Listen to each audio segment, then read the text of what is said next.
Hello, and welcome to Growing Strong Roots, an occupational therapist's perspective on parenting, self-regulation, and resilience.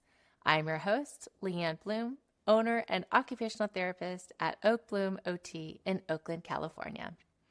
At Oak Bloom, we provide holistic occupational therapy for children, focusing on increasing functional life skills through interest-based learning and family involvement. As a mom and a therapist working with families for many years, I've seen firsthand how overwhelming it can be to raise sturdy children.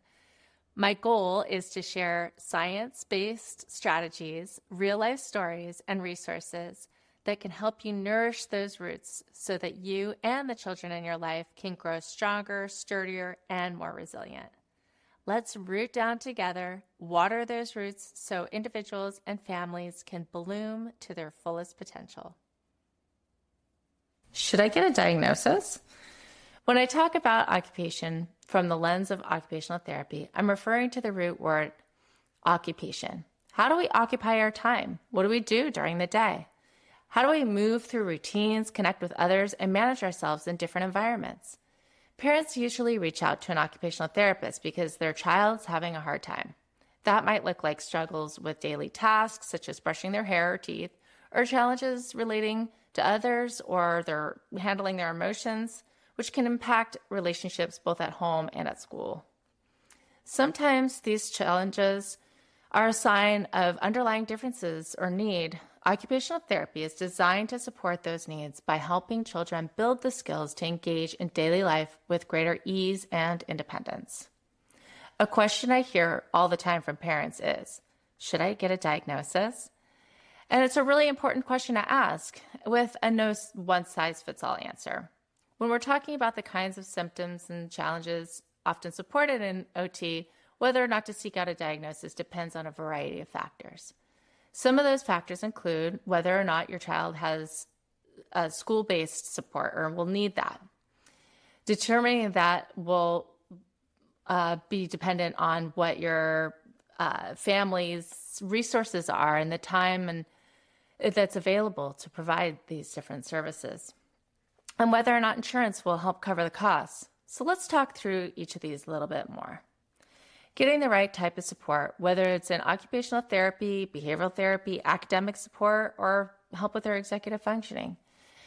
Each can make a big difference, and sometimes it takes a combination of different interventions to fully support a child's unique needs.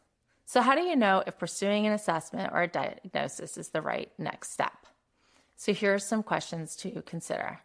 Beyond the challenges that you're seeing at home, are you getting calls from school? Are teachers requesting meetings with you?